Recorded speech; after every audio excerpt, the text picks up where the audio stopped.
Hello, everybody, and welcome to the Great America Show. It's great to have you with us. Thanks so much for joining us. So President Trump's appointments are officially starting to be vetted at the Senate.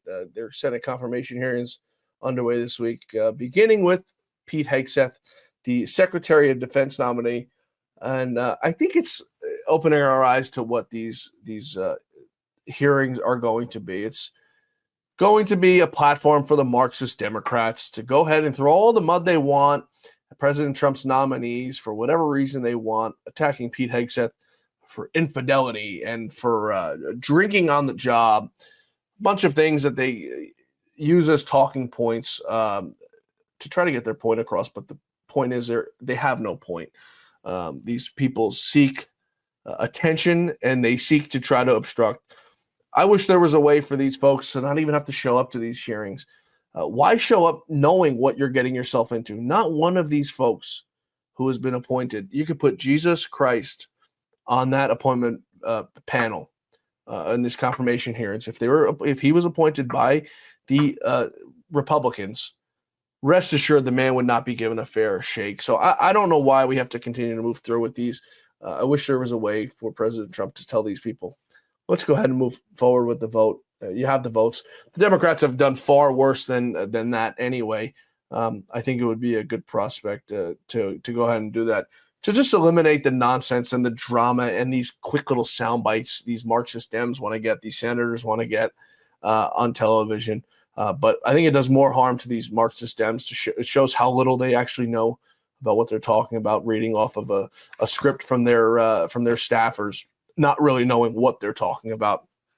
So with that, President Trump also announcing this week that he will create something called the External Revenue Service. It's going to be a counter to the IRS taxation of American citizens.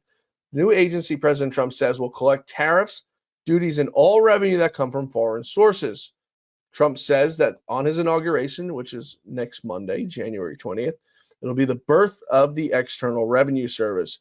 President Trump also apparently looking at trying to eliminate the IRS once and for all. I think that'd be a great thing for all Americans as they look forward to maybe a flat tax or no income tax at all. I guess we'll soon find out what's going to happen.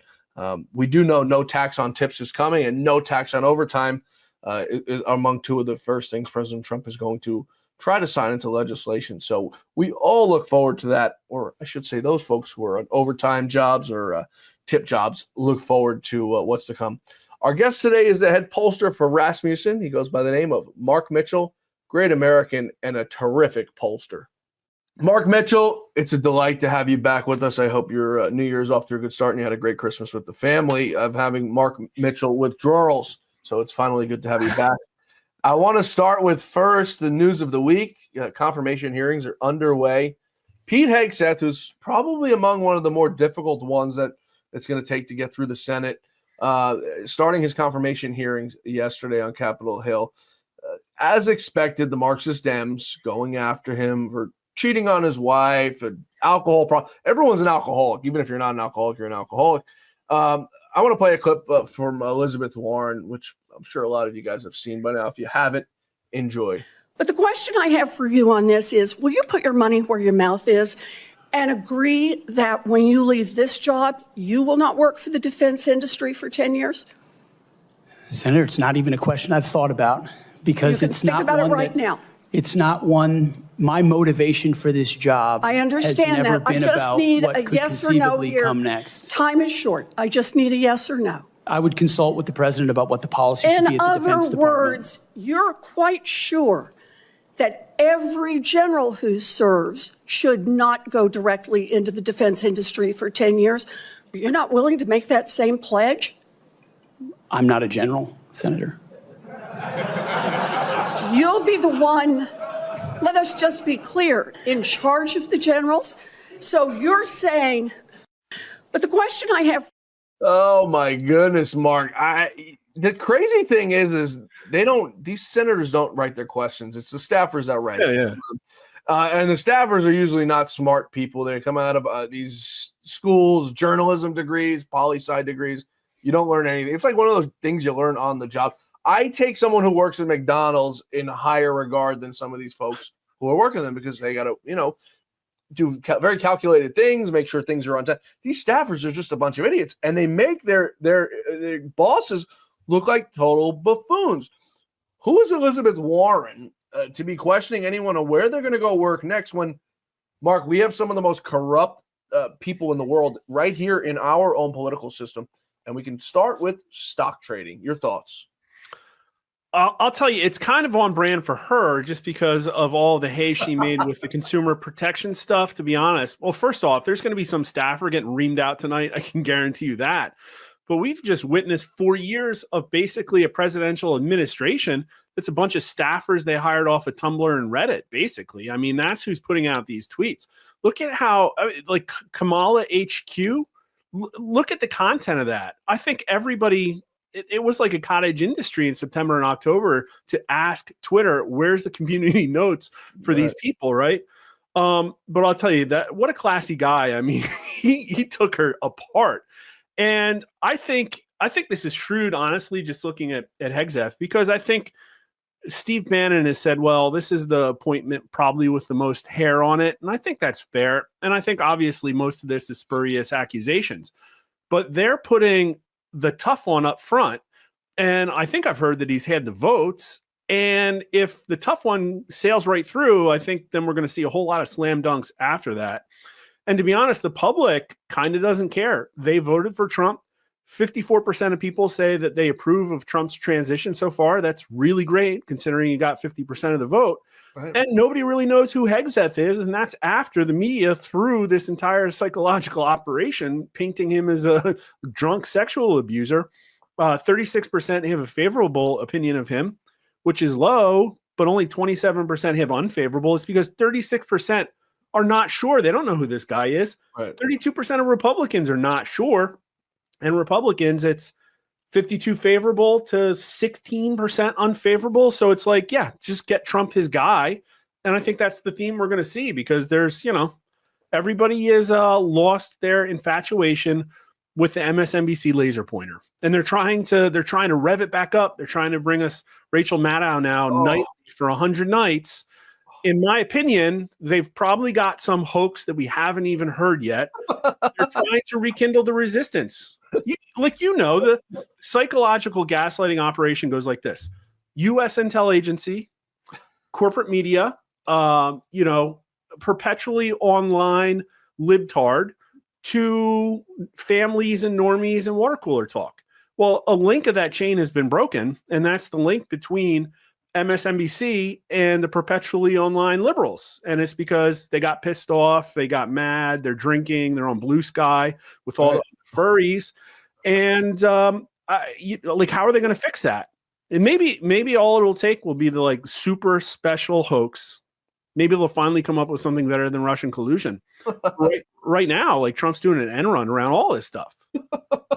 It's really, maybe some of the stuff was believable in 2016 when you didn't know Trump. Maybe people thought, okay, maybe he did collude with Russia. Maybe he did do this. But then came the stories of golden showers. And I'm like, hold on a second. This man is the biggest germaphobe in the world. He's doesn't like touching people, doesn't like being around people. You're telling me he's getting peed on in Russia? I mean, that's when I started questioning, hold on a second. What's it? Because, in 2016, I was a Ted Cruz guy before Trump, when Trump came into the race. I'd always liked Ted. I thought Ted was a great choice. President Trump was just coming off being a Democrat, for the earlier part of his life. So we didn't really know what we were getting with President Trump. And, I'm glad to say now I was wrong in 2016. And Lou Dobbs, till the day he died, never let me forget that I supported Ted Cruz, even telling President Trump in front of me that I supported Ted Cruz. But, you make your mistakes and you write your mistakes. But now we fast forward, and I think you're absolutely right. I think there is a Russia collusion or China collusion or something like that coming. I just can't seem to think, now that you have me on the fly thinking about it, from what avenue it can possibly come from. I mean, they tried to say that they colluded again in this last election. The difference is now, Mark, it's not just the mainstream media who's sort of taken a shift to the right. It's Mark Zuckerberg, responsible for he giving. hasn't taken a shift to the right. No, I'm not saying literally, but with him getting rid of his BS fact checkers on Facebook, I think that's a massive, massive move in the right direction. I don't trust the guy. I can't stand the guy. Still can't stand the guy. But at the end of the day, it's better than the devil you know is better than the one you don't. So he may be in all these antitrust cases. He may be in a lot of trouble. It's very similar behavior, I have to say, to what Eric Adams is doing in New York, trying to move himself further to the right as he gets in more and more trouble. But I do think, this next 4 years, we're not going to have Facebook censoring us. We're not going to have Twitter censoring us. We're not going to have them putting out these nonsense stories and pushing them to the tops of people's feeds. The only thing we're going to have is them putting it out on MSNBC and CNN. And Mark, you and I both know their ratings are absolutely abysmal. Oh man, the Washington Post numbers too. The Right. absolute correct. And listen, they knew it was happening, and they knew it's not the model. They actually had a guy come in and build a really good digital product. The Washington Post redefined itself and then went and destroyed itself, like knowingly, right? They were looking at their daily active users going from 100 million to 3 million or whatever it was. And that's mirroring what we see on MSNBC. To rewind, they don't need facts. This is the resistance. They say, look, everybody's resisting Trump. Let's join ranks. And they're going to march to their own demise on whatever, right? Like logic doesn't matter. These are the people that are absolutely the world's expert at agreeing with, being agreeable and socially accepted. And now the problem is that that's been shattered, and they're trying to have something is going on in the psyche of the left. And I would submit it as Exhibit A. My favorite public opinion tool besides polling is Google Trends. You can see what people are searching in America. And sometimes you find some really crazy stuff, like how, for instance, the word expatriate was trending in DC after the election. That's weird. Why was that? It was the #1 trending place for the term expatriate in Washington, DC, the seat of our own federal government. Right. But if you look at the word resistance, this one's kind of funny. Looking back just 90 days, there was a very predictable pattern. It's like everybody searches the word resistance every week. After the election, it plunged. It dropped. And now it's like trying to peak back up again. They're trying to rekindle the Trump resistance, and they have nothing to do it with. And you see what, in my opinion, was Zuckerberg. He's probably the world's best weather vane. You don't be a tech billionaire without reading the wins. And I don't want to minimize it. Listen, but this is the first time the vein is blowing in the right direction, is my point. I guess I was trying to make. Oh yeah. Well, 2016, Trump won. And what did government and corporations do? They locked arms and resisted Trump. Now, 2020, they said, oh, look at that. The Trump era is over and it's time to double down on government. Let's do whatever the heck the government says. Here we are with the government corporate media ecosystem saying, no, we still need to resist Trump, guys. They just don't know how to do it. And the corporations are like, whoa. I don't know. This one looked like he kind of won for real. And, here you are. They're absolutely scattered, and it's crazy. And I'll tell you, it isn't just Zuckerberg. I was reading an article today how banks are now pulling out of these net zero alliances and all of these sustainability efforts. Like major name banks, like many of them have said, listen, it's over. It's time to go back to making money. And some of them, like with Zuckerberg, we'll see. He says he's getting rid of DEI. He says he's going to move the team from California to Austin. He says he's getting rid of fact checkers. But you know what? A community notes system can be manipulated just like fact checkers. We saw it at Twitter. So the proof's going to be in the pudding. And here's my call to Mark Zuckerberg. If you're honest about no longer censoring, remove the shadow ban from Rasmussen Reports Facebook page, because I guarantee you it's still there. Nobody looks at our content on Facebook. Everybody loves it on Twitter.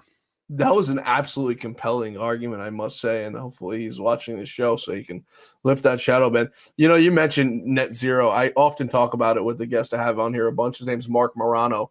He's the CEO of ClimateDepot.com, a really, really smart climate guy, very funny. And the whole notion of net zero, I think I was on a United or JetBlue flight, even though I try to only fly Delta.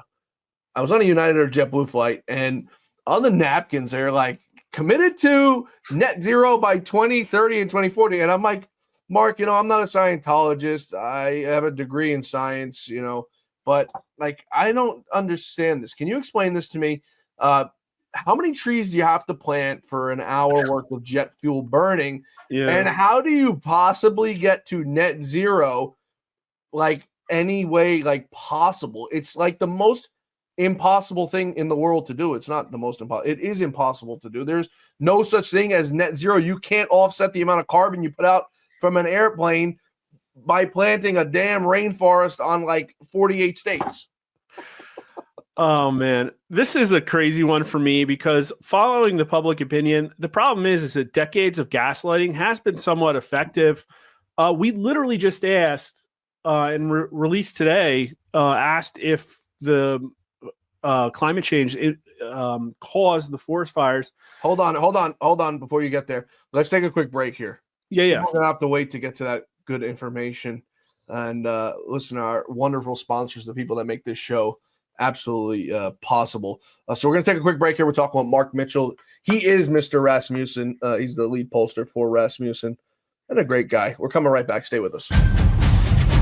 Just like all of you, I had problems sleeping. I had tried every pillow out there and nothing worked. I'd flip-flop all night, use my arm for support, and fall asleep, or I'd wake up with a sore neck or maybe a headache. Well, quality sleep comes from keeping your neck straight at night. You have to fill in that space between your head and your bed. That's why I invented My Pillow. My Pillow's patented fill adjusts to your exact individual needs, and it doesn't matter if you sleep on your back, stomach, side, or any combination of all three. When I got My Pillow, I'm asleep almost immediately. I stay asleep at night and I wake up more well-rested in the morning. So go to mypillow.com or call the number on your screen. Use your promo code to get Classic King My Pillows for only $19.98. Queen size just $18.98. Standard Classic My Pillows only $14.98. That's right, only $14.98. Plus all orders $75 or more ship absolutely free. Folks, we're back. We're talking with Mr. Rasmussen, Mark Mitchell. Mark, before we went to break, we were talking about the wildfires that are still burning out in California. And, I feel for those people out there. Terrible, terrible, terrible. But after watching the football game on Monday night, the Rams versus the Vikings, I mean, they had a lady come out and sing "This Is My Fight" song. They did this whole thing like it was a tragedy, like it was 9/11, like this was a natural disaster that – like it was Hurricane Sandy, like it was one of these massive things that devastated the country. But it was far different, and that's the thing I think people don't really understand. This was all prevented. This was all preventable. The whole Trump's been talking about this for the last 8-9 years, as recently as 3 months ago. So just and a few weeks ago, a few statistics about what's going on over there. At least 24 killed, 12,000 structures burned down. More than 60 square miles burned down so far in the Palisades and the Eaton wildfires. It's only getting worse. I mean, as the winds build up, it continues to get worse. 90,000 people evacuated out of their homes. And we still don't know. I put out a tweet on this the other day. January 6th, that night, we knew who was in the Capitol on January 6th, a week later now from this wildfire. First of all, we don't have the fire put out. It's still going like we're in the third world country. There's new fires. Right, and they keep going with the winds and all that stuff. But we don't know how this fire started. And like probably one of the most heavily surveilled areas in California, perhaps in the United States. And we don't know how this started. The people say maybe it was from fireworks. There's some conspiracies out there that it was China. I'm not entirely sure. What is your polling showing on it? Well, let me first step back and say, if you run your country incompetently and this kind of thing happens, then people are right to question any one of those because you've been derelict in your duty. You failed in your duty of care. And we were just talking about opinions on climate change. And I first will say that we're actually in the field in Los Angeles County right now. We're going to be putting out a poll in the next 2 weeks. And I can tell you just from an early look at the results, they're not going to be good for the Democrats. Looks like they blame Karen Bass more than Gavin Newsom, but he bears some blame as well. Roughly, it looks like half the respondents say that Gavin Newsom should be recalled, which is a pretty big deal in California. So those numbers will be interesting. We asked before the last time that there were fires, back when Trump warned Gavin Newsom, and I think it was like 52-ish, 53% to 41. People said, well, it's probably a variety of natural and man-made causes versus climate change, 41. But we were kind of talking about the stickiness of the climate change psyop, and that's what we released this week. And if you focus on climate change by itself, people still say it's a problem. How serious of a problem is climate change? 43% very, 21% somewhat. That's 64. And it's like 47% of Republicans. That's the thing. Now and here's the other thing. It's 86% of Democrats. So this is literally a core tenet of the Democrat Party and 60% of independents. And then how likely is it that the recent wildfires in Los Angeles, California were caused by climate change? So now I guess it could be illegal alien arsons or meth heads too, but 53%, a majority said at least somewhat likely, 28% very, only 21% said not at all likely. And even 36% of Republicans said it's likely. So that's the problem. It's people have been indoctrinated with, Captain Planet and all years and years and years. And quite frankly, in my opinion, when we all look back, climate change will be looked at as a tool of the oligarchy to milk the tax donkeys. And I personally, I ascribe to the George Carlin view, which is that even thinking that humans can change the course of the planet is narcissistic. I did some math, and Grok helped me out over the weekend. Get this. If the Earth were the size and weight of a 16-pound bowling ball, okay, the entire mass of humanity would be less than the weight of a single E. coli bacteria. Wow. So to say that in some way we're going to influence the future of the Earth is quite frankly pretty arrogant. And the mass of the sun would be like 500 fully loaded semi-tractor trailers. So that is we're literally bombarded by solar radiation all day, and we're sitting on top of a half molten ball of mass. And we're worried about the 3-micron thick layer of air around which our bacteria flourish. It's asinine. Maybe we're putting carbon out there and maybe it'll slightly inconvenience humans, but what we've determined is that humans are really good with dealing with inconvenience. So let's not become communists. Let's just not become communists because of a half a degree. When the Earth's axis shifts and the internal pressure in the planet change the temperature of the core and change our atmospheric temperature by 8 to 10 degrees Celsius, like the Antarctic ice core shows happens, right? Right. The party of science is the most anti-science thing I've ever heard, and they're literally lying to all of America that climate change caused this. And I hope that this is the emperor has no clothes moment for this particular hoax, because this is we talked about hoaxes. There were a lot of hoaxes over the last 4 years.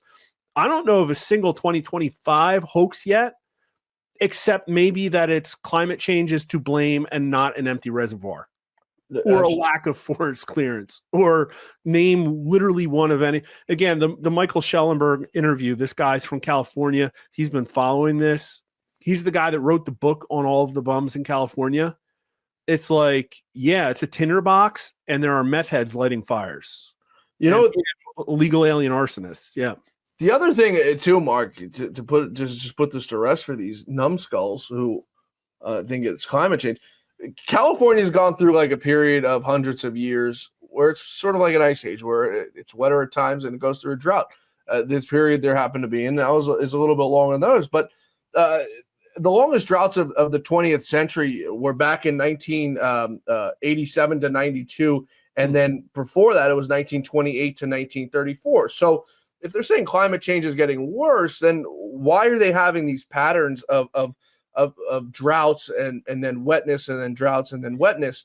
And these ancient scientists say that these droughts, both in the late 80s, early 90s, and then the late 20s, compare to ones in the 850 to the early thousands and the 1100s to the 1300s. So climate change wasn't a thing back then. There was no planes burning holes through the ozone layer, factories, coal burning like it is now. What do they say to that? When you look at history and when you look at facts, fact-based history, not just your own opinion on what history is, what do they say to that? That notion that, this is a 200-year-long drought that California is currently in. And man-made, you can argue with wildfire prevention and forest fire prevention systems by the governor and mayors. I think what they need to do is explore the verbal record of the native indigenous people that were displaced from California when we settled there, about how much of an absolute wall-to-wall wildfire it must have been in the medieval warm period. Like, seriously, right? Like literally imagine that there are wildfires. And seriously, we have a climate, like we have an environment in California, and we've literally done nothing to prevent our primary risk.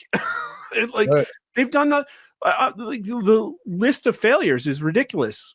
In my understanding, there was a very explicit warning on January 2nd, I think, that listen, we're going to get heavy winds and it's real dry. And we do the city knew that. Right. Were they pre-positioning fire trucks? Were they were they canceling their trips to Ghana? Were they rapidly refilling empty in reservoirs, or pre-stocking trucks, or hosing down wet areas? No, it wasn't being done. And that's because they spend 5 times more on sustainability and equity than they do on water. I forget the numbers. I think it was $35 billion that California has spent on social justice initiatives. Wow. And it was only I think 2.6 billion on fire prevention. I think those were the numbers. So it's show me your budget, and that's where your priorities are. And here's another good one. Forget the woman's name, but the woman who took control over the LA. Oh my goodness, the Janice something. The lady who's making $700,000 a year. Is that the one you're referring to? I'm sure she's making bonuses and overtime too. She's making $700,000 a year, Mark, and her predecessor, who happens to be a white male, was only making about $400,000. Oh, it's interesting. And you know what? He was there for 40 years. Yeah, $400,000 to now. I don't know. Inflation may be that bad in LA and in California. 4 years, yeah. I mean, that's almost 100% pay bump. I don't know any job in the matter of 4 years that happens. Oh wait, no, wait. He quit. He retired this last spring, didn't he? It was very recent, in the last year or two. So she had just taken over. There's a Washington Post article, I believe, on it, or LA Times. I forgot who did it, but they go through this whole breakdown of that. This woman's there. She's making appointed by, I think, it was by Karen Bass, making over $700,000 a year to run the I forgot what the acronym is, but it's the electricity Department of Electricity and LA Department of Water and Power, maybe. Here, I've got the story, I believe, right here. Yes, I got it. Janice Canoes. She runs the LA Department of Water and Power. For some reason, I had DEI in my head. The Board of Water and Power Commissioner on Tuesday voted to approve the salary, and this is an article from April 24th of 2024. And this article, for anyone who wants to go read it, it's an LA Times article. Headlined, "New head of LA DWP will make $750 a year, nearly twice as much as her predecessor," with a nice, beautiful picture of the lady right on the front of the article. But they go on. The Board of Water and Power Commission on Tuesday, and like I said, this is from April of 2024, voted to approve the salary for Bass nominee Janice Canoes that is significantly higher than the $447,082 currently earned by General Manager Marty Adams, who happens, like you said, Marty, to be a white male. Canoes is a former senior vice president of electrical operations for Pacific Gas and Electric. She's probably making more money, I might add in there, Mark, than she was making in the private sector, which is very backwards. Goes on here. She's still on the military payroll as well. I don't even want to hear the rest of the corruption. Well, so what I was looking for and what I found is that the LA Department of Water and Power, whatever, put out an announcement when she took over back in May, and people should look this up on their site. This is the announcement. We just replaced the head of our organization. And what we see is quotes that are like, together we can achieve our transformational goals and shore up our systems to fight climate change, not stop forest fires, not provide clean drinking water, but to fight climate change. And then the Sierra Club is the very next quote, that they're ready to support bold climate action. And we are in a critical moment to confront the climate crisis.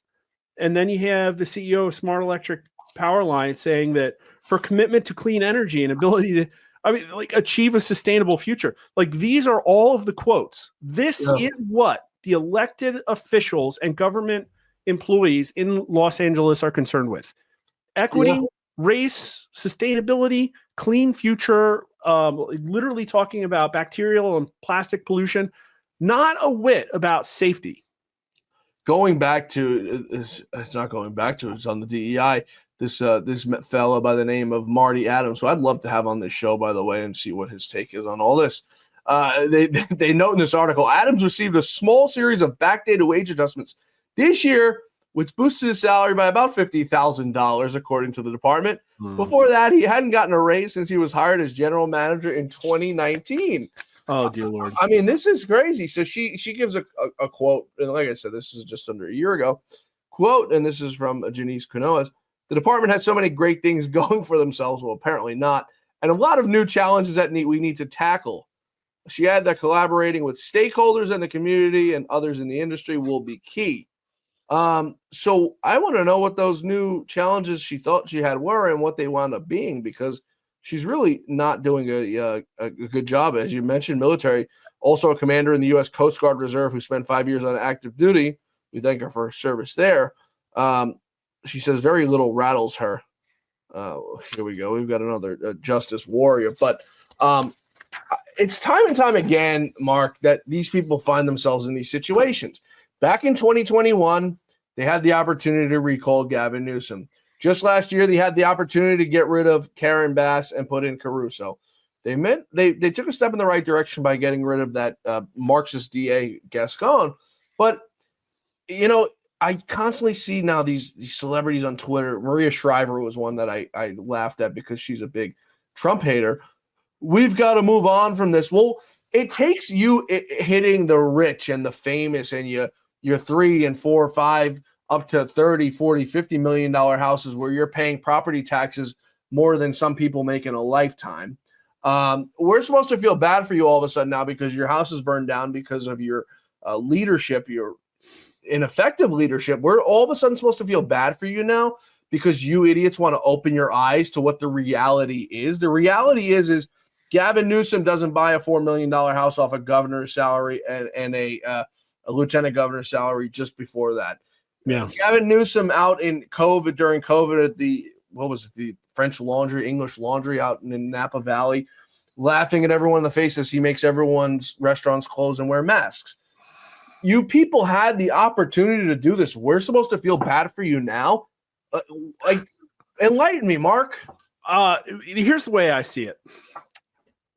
This is no longer a situation in America where you have two parties who have a disagreement over policy. Yeah. I really haven't heard a lot about, what the Democrats plan to stuff in this bill versus the Republicans. In fact, most Republican legislatures are tripping over themselves to get the Democrat legislation passed. Like, that's basically where we're at. Yep. But the problem is right and left have become two parts of essentially different cultures in a massive culture war. And we've seen the culture war play out. And right now, sanity, conservatism, which quite frankly, right now seems to mean like meritocracy and objectivity, right?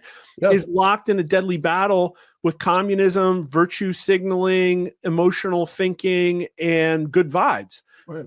They lost. They're losing. It's a war. And quite frankly, one of the reasons that they've lost is because they took a strategy and it didn't work for them. They tried to advance their tanks in the mud and they're mired down and we're shelling them right now. That's what happened. And so it's very hard to be sympathetic when they are still very much hostile to the idea that people are trying to say no, slow down.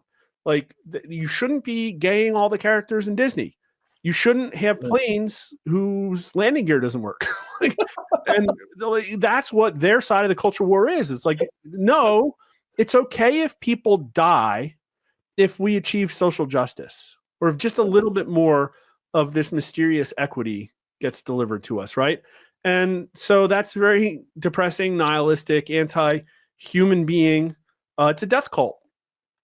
And not all of them are part of the death cult, but there's a whole lot of people looking at the death cult saying, well, they do believe this, and that kind of aligns with,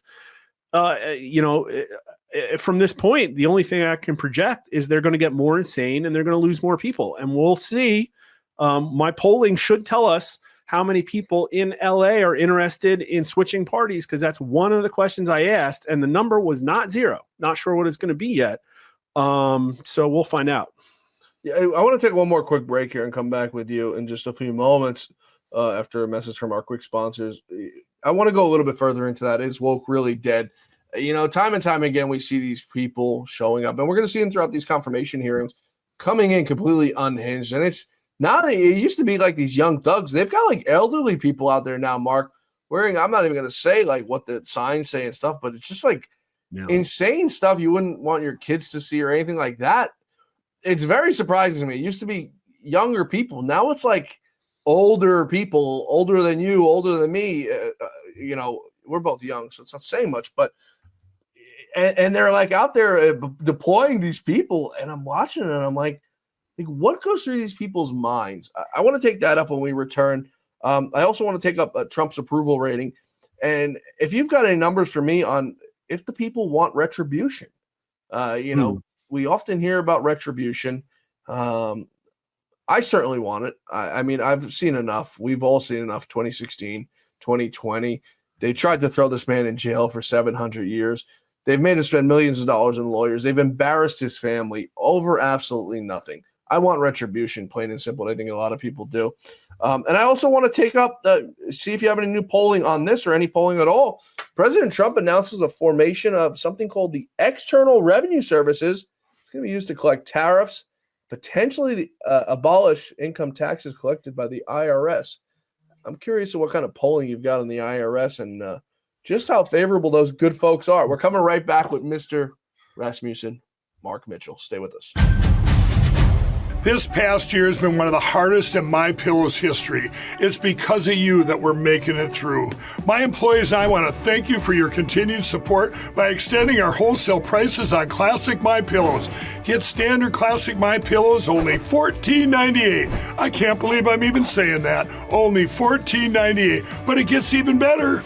Upgrade to a queen size MyPillow for just $18.98. King size only $1 more. Get my body pillows $29.98 and multi-use MyPillows for only $9.98. So go to mypillow.com or call the number on your screen. Use your promo code to take advantage of these wholesale prices, including my standard size MyPillow, originally $49.98, now only $14.98. Queens $18.98, Kings only $1 more. Not only that, order $75 or more, ship absolutely free. From all of us here at MyPillow, thanks, America! Folks, we're back. We're talking with Mark Mitchell of Rasmussen. Mark, while we were on break, we've got some news. The House has passed a bill to ban biological males from girls' school sports. So just as you had told me the last 10 minutes or so, that we may finally be seeing a turn from this woke craziness to a sense of maybe some normalcy, because that's what it is. As a man who's got a few kids, both men and women, I'm sorry you're going to have to go tell your sons that they can't go play women's softball and get D1 scholarships. But you could also go tell your daughters they're not going to have to wrestle against men and play soccer against men and baseball against men who throw 100-mile-an-hour fastballs. I mean, your thoughts. Why has it taken so long to do something that's just so common sense, Mark? This is the story of politics, right? Why do American public opinion say one thing and yet the legislatures do something completely different? I'll tell you what, Americans are absolutely against all of this transgender stuff. They're against it less than you would think, but it's still roughly 60, 65 to like 30. Okay. But that 30 is insane. And so they shouldn't necessarily get what they want because it's anti-science, it's unsafe for people, it's unfair, it's anti-American. And okay, that's great that Republicans appear to be standing up for something and doing what they were elected to do. Because I'll tell you what, 80, 85, 90% of Republicans are against this stuff. The voters finally might get what they want. And that's what the Republican Party needs to do more of. Yeah, I don't know what's taking them so long because it's enough's enough. Turning now to retribution. I hope you've got some numbers for me. Retribution. It's something we've heard throughout this whole entire campaign, and people, the Democrats, you heard them say, don't vote for Trump. Oh, he's out for blood. He's out for retribution. He's going to go, Mark, get this, he's going to go after his political opponents. What can President Trump, first of all, he's got no political opponents. Okay, he's washed through all three of them that they brought. He beat Joe Biden in 2020. If you don't believe me, go look at the numbers, the statistics of the votes in 2016, 2020, and 2024. There was a massive spike in 2020 that I think President Trump is going to look into, rightfully so. But moving forward on that, President Trump has no political enemies. This is the end of the road for him, Mark. He's never going to have to run again. Presumably, he'll be the face of the Republican Party after, but he's never going to have to run for another re-election unless he wants to run for governor in New York or Florida, which he probably doesn't want to do. What does it look like? What are the voters saying when it comes to retribution and payback? And by retribution, I don't mean President Trump sending audits to these people's houses for their IRS and all that stuff. I mean holding Liz Cheney accountable for running a sham January 6th committee, holding Jack Smith accountable for bringing fake charges, or not bringing fake charges because he doesn't bring the charges, but recommending fake charges against President Trump in a case that should have never been brought in the first place. Fani Willis in Georgia bringing a case that has nothing to do with it. Big Tish James up in New York, who campaigned on getting Trump and then comes forward. They can get Donald Trump. They can get each and every single one of us. That's what I mean by retribution. Mark, what do the people say? Well, it's nuanced. I'll tell you what, a lot of people don't watch all the politics, and words like retribution, they don't know. We've asked a couple different questions. I can tell you what, they were not happy with the weaponization of the Department of Justice because we had 64% of voters saying that Trump's political persecution was a witch hunt and that this was like something that happened in banana republics. But then we asked this during his campaign. Trump frequently said that various officials, including Pelosi and Biden, should be prosecuted and punished for wrongdoing, which is closer to your thinking that he's seeking retribution on his political enemies, or that Trump is bringing accountability to Washington, and retribution wins 48 to 44%. Now, that doesn't mean they think Trump's a dictator. They just are presuming what his motivations are. And 24% of Republicans said retribution, 74% said accountability. I think that 74% accountability is an important number. But to be frank, I think a lot of Republicans probably do want that retribution. And for Democrats, it was 72 to 20. Independents, it was 48 to 40 retribution. But after he left office, he faced several criminal prosecutions. Do you agree or disagree with this statement? The prosecutions were always political. Now it's time to ensure what happened to President Trump never happens again in the country. Now, this is why the statements, in my opinion, are better polling than the individual words, because 55% agree with that statement, 43% strongly, only 30% strongly oppose. And Republicans, it's like, what is that? 82% agree, independents, 50%, only 42% of independents disagree. But what this really was, this retribution revenge thing, is a very good bit of proof that the Democrats had nothing. They weren't running on their record. They had to run on canards and gaslighting and psyops. And if you look at Google Trends for just the word retribution, what you're going to see is a really weird thing. There's a massive spike in the middle and end of June. Why is that? Why did it spike all of a sudden in the middle and end of June?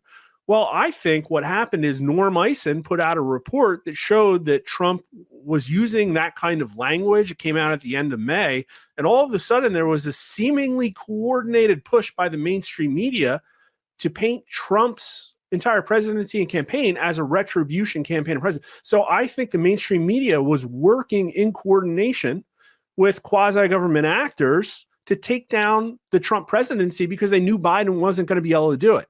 How did it end? was somebody taking a shot at President Trump. Oh, I thought you were going to say President Trump winning on November 5th, but yeah. Well, that too, right? So it's like, yeah, the gaslighting doesn't work no more. I mean, maybe it worked on a small percentage of people, but the 2024 election was a referendum with government overreach, people having the boot of the government autocrats on their throat, COVID, a lack of accountability, weaponization of the Justice Department, and the death of the American dream. And it's like, well, in that context, what MSNBC says doesn't necessarily matter anymore. I saw something the other day, and it was a picture of President Trump wearing his garbage truck jacket, where he came down the plane, Trump Force One, wearing that neon vest after Biden or whoever it was, Cuban, called us all garbage who supported President Trump. And it was just time and time again. You can go out the course, and everything they've done backfired. I'll never forget when they came out and they said, there's going to be cameras in the courtroom for President Trump's proceedings and this and that. And I'm like, how the hell can you do that? You've got to fight this. It's embarrassing. You can't have the president on video in the courtroom. And then time went on, and I realized, hold on, maybe it's actually good for the American people to open their eyes. President Trump gets arrested, fingerprinted in Georgia. What does President Trump do? He goes out and takes his mugshot and starts selling it. It's everywhere. It's still people's Twitter profile pictures. I mentioned the garbage vest. Every single thing they tried to turn on him, he literally hit them with the banana in the tailpipe, is the saying that I love, and reversed it back on them. And it's literally the most brilliant thing in the world. But, almost 10 years now has gone by, Mark, and they still haven't been able to get him. It's almost like Tom and Jerry, one of our favorite cartoons as a kid, where he's constantly chasing the mouse around the house and can never seem to catch him. And once he finally catches him, it's like nothing happens. We all knew this. The words Teflon Don, those words are 10 years old, right? Yeah. Nimble Navigator, the Trump curse. We know that's what happens. Look at the assets that they burned to try to take down Trump. Every mainstream media organization, the Justice Department, our federal law enforcement agencies, the IRS, literally everything. They had 51 former intel leaders come out and patently lie in a way that they knew was going to be disproved, because they thought that they would have a never-ending ability to gaslight the population. You were talking before about resistance and where it came from and what we expect to see. Yeah. And I think this one's an important one, because I think what we should be in the business of doing right now is predicting what kind of gaslighting is coming down the pike, what kind of hoax is. And what was a big surprise for me was back in 2016 and 2017, during the first Trump inauguration, was I went to church and I heard people talking about the inauguration. What they were talking about was going down there with those insufferable pink hats, late middle-aged women, early 60s, going down to DC in those pink hats. I'm like, that's weird. Why are you doing that? And what is your point? And it was just like a temper tantrum, right? Well, that trend has continued. And one of the questions we asked, I think, was very important in our fall polling. Which cable TV news channel would you be most likely to trust? Now, this isn't about news consumption patterns. This is literally just about, okay, well, do you trust the brand or not? And what's interesting is CNN and MSNBC, the characteristics are very similar of what they tell their viewers, but CNN is much more trusted by younger voters, and MSNBC and Fox News is flat across the board. So it doesn't matter what age you are. Roughly, 27% of battleground voters said they trusted Fox News. But with MSNBC specifically and Newsmax, the young voters don't watch it. They don't trust it. But the old ones, the 65 and older, do. It was 12% for MSNBC for 18 to 29-year-olds, 25% for 65 and older. Whoa. So there's something very specific about the upper class, affluent, liberal boomer that just loves consuming MSNBC propaganda. And those aren't the people that left and went to Blue Sky. So those people are still out there. They're probably the ones that broke their TV by throwing a clicker at it, right? But they'll be back ostensibly, unless some of them died by a heart attack. So I don't know. They might be, it's 8 years since 2016, 2017. Maybe some of them are no longer ambulatory and won't be coming down with their pink hats anymore. I do not know, but we're going to see something. They're not just going to give up power, You see, I got invited to go down on Monday for the inauguration. I just, I went in 2016. It was amazing. It was monumental. I went to the president's inaugural ball, hung out with Anderson Cooper. It was just not a good night. I took my father. It was a big Trump guy. He was working as a C-suite guy at a public company, so he had to sort of duck and hide at the time. Now he's retired, so he can do whatever he wants. He can make all the donations he wants, so he feels like he's like a free man now. I asked him, I said, do you want to go? And he goes, we went in 2016. Maybe not. I just don't have a good feeling about it. I don't know. We watched the president get shot at once, almost a second time. We watched Iran send a video of like a drone blowing him up on a golf course. I pray to God nothing happens, but I just don't have a good feeling about it. I was there on January 6th working for Fox News at the time, and I'll never forget walking back from the D.C. bureau, the Fox News bureau, to my hotel on the phone with Lou, and I actually walked right past the pipe bomb, and I had no idea. Wow. I'm on the phone, and the Capitol Police is telling me, you can't walk down there. It's a grave threat. And I'm like, all right, man, whatever. I'm media. Okay, go ahead. And I walk by, and then I get to the end, and the guy goes, wait, what the hell are you doing here? And I was like, the guy just said I could walk down there. And Lou's on the other end. He goes, what's going on over there, partner? Is everything okay? Are you getting arrested? I'm like, yeah, I have no idea. And then like the next day I found out there was a pipe bomb there, which was probably planted by the U.S. government, so it was never detonating anyway. So there was really no grave threat there to begin with. Maybe they should have called the Unabomber to figure out how to make a bomb and how to detonate it, because the government's incompetent at doing absolutely everything. Apparently, even making called McVeigh. He's a mastermind. Seriously, but these guys like literally fail at the most absurd things. I mean, if it was a government operation and they tried to assassinate the president and the government was in on it, they had Secret Service, it was absolutely easy for them to do. They failed at it if it was a government operation. Like I said, the pipe bomb, time and time again, these government outlets, these government organizations fail at their objectives. And I think President Trump is going to blow the whistle, so to speak, on a lot of what we've seen over the last 4 years and the last 8 years, as it pertains to January 6th, as it pertains to some of the people going to those capitals, as it comes to that, as it pertains to the 2020 election. Before we wrap up, do you have any numbers for me? Do people want the 2020? We often heard from the rhinos, Mark, 2020 is over. We don't want to relitigate it. I want to relitigate it. Lou Dobbs wanted to relitigate it. We've settled lawsuits, not us particularly, but we were involved in lawsuits with Fox News where they paid out almost $1 billion because of an election that they should have never paid out. I can't stand Fox News as an organization, but Fox should have never paid that money. They weren't guilty of doing anything, absolutely nothing wrong. The reason they settled the lawsuit is because they didn't want to. This is what I was told from inside sources. They didn't want to go to trial because it was going to come out that Rupert Murdoch, who was no longer an executive of the company, was still making decisions, which is a massive, as a man who's worked at public companies, it's a massive problem with the shareholders. You face all types of lawsuits as shareholder, I forgot what they're called, but shareholder retribution, pretty much, at them revolting that you have this man running a company when he shouldn't be. So that's, I believe, why Fox News settled. It makes all the perfect sense. Do people want 2020 relitigated? Do they really want to know what happened on that day in 2020, or I should say the months prior to it? Well, you just given me the very first question for our next election integrity set, of which we have many. We've asked many questions, many times. What I can tell you is that voters hate cheating.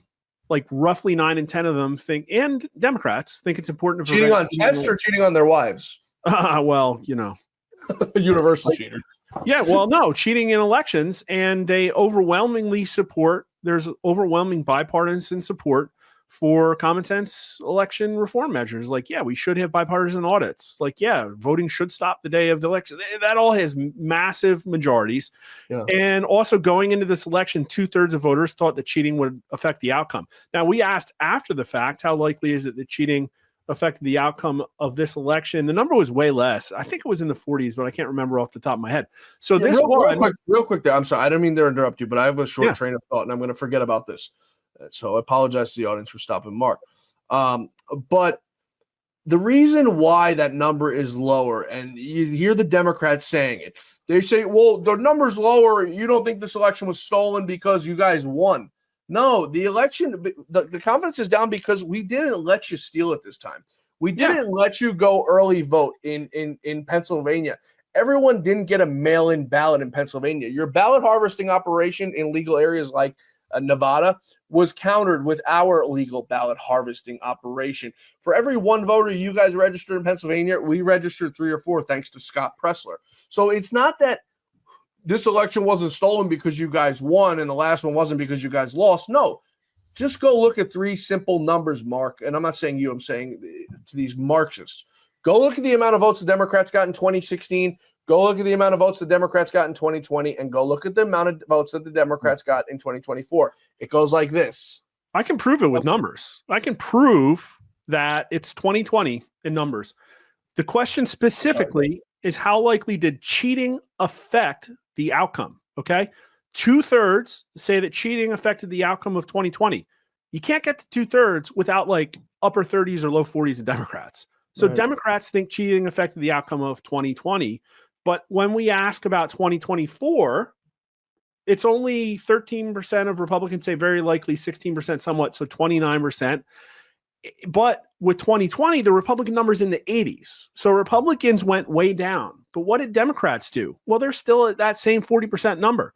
So Democrats do not think by a majority that cheating affected the outcome of this election. So when Democrats think this one was fair and Republicans think 2020 was crooked, that tells us there's a problem with 2020. And I hope to God they go after it, because this is going to hang over. You can't have 2/3 of the country thinking that elections are stolen. Which presidential election had more cheating? This year's election or the 2020 election? Voters say 2020, 42% to 18%. And Democrats are split in the 20s. So the Democrats are like, yeah, you know what I mean? Like there's no difference for them. But Republicans, 63 to 13. So, 13% the Nikki Haley voters think this one. And independents, it's 41 to 9. So when the independents are 4 times more likely to say there was more cheating in 2020, the problem was with that one. And the turnout says it too. The fact that almost 20% of all voters in America got more than one mail-in ballot at their house. Yeah. Like that. Yeah. And it's still within the statute of limitations. I've yet to see, other than the Harmeet Dillon appointment, in what way the Trump administration plans to go after this, but I applaud it every step of the way. Hopefully on day one, we'll see who paid for those Postal Service trucks. Hopefully on day one, there will be investigations announced into the illegal compiler that was installed in Arizona election systems. So I think, to step back, we're entering a period of vast and rapid change. To me, the 2020 to 2024 period, like, listen, if you've ever had a toddler you've had to discipline, you know that there's a tantrum. You know that they'll say, listen, I'm going to hold my breath and throw myself on the floor till I get what I want. I think that was the Biden administration. I think they are wondering whether they should capitulate now. And that's why, quite frankly, I'm not going to the inauguration, because, listen, will it be fine? Probably.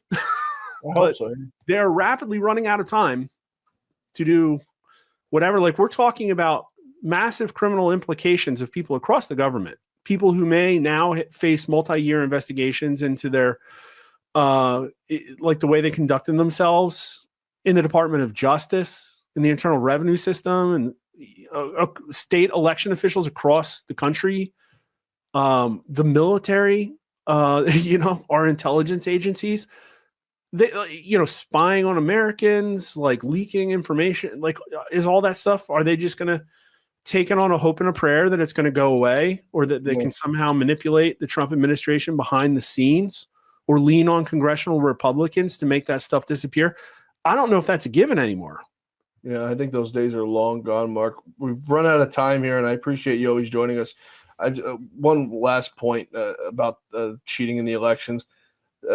To all the Democrats who are watching this show, or who will hear this, rest assured the Republicans don't cheat because they don't know how to. They're too dumb to cheat, and legally or illegally, or whichever way you want to put it, they're too dumb. We don't have a Mark Elias on the right, a dirty, crooked lawyer who learns how to play the system and knows how to game the system. So rest assured the Republicans do not know how to cheat. We don't cheat. They don't know how to cheat without Democrats. That's the nuance, right? Exactly. We'll leave it at that, Mark. There's so much that we could talk about. As you know, we've went 2-3 hours on this program before, but we'll have to continue on this conversation sometime soon. Mark Mitchell, Mr. Rasmussen, the face of Rasmussen. You do a terrific job. Keep it up. Thanks so much. Happy to be here. Good times. Thanks to Mark Mitchell of Rasmussen, and thank you all for joining us here today on the Great America Show. As always, I appreciate you joining us each and every day as we continue on this journey of truth, justice, and the American way. Folks, we'll see you back here tomorrow. Same time, same place for the Great America Show. Until then, may God bless you, may God bless America, and may God bless the great Lou Dobbs.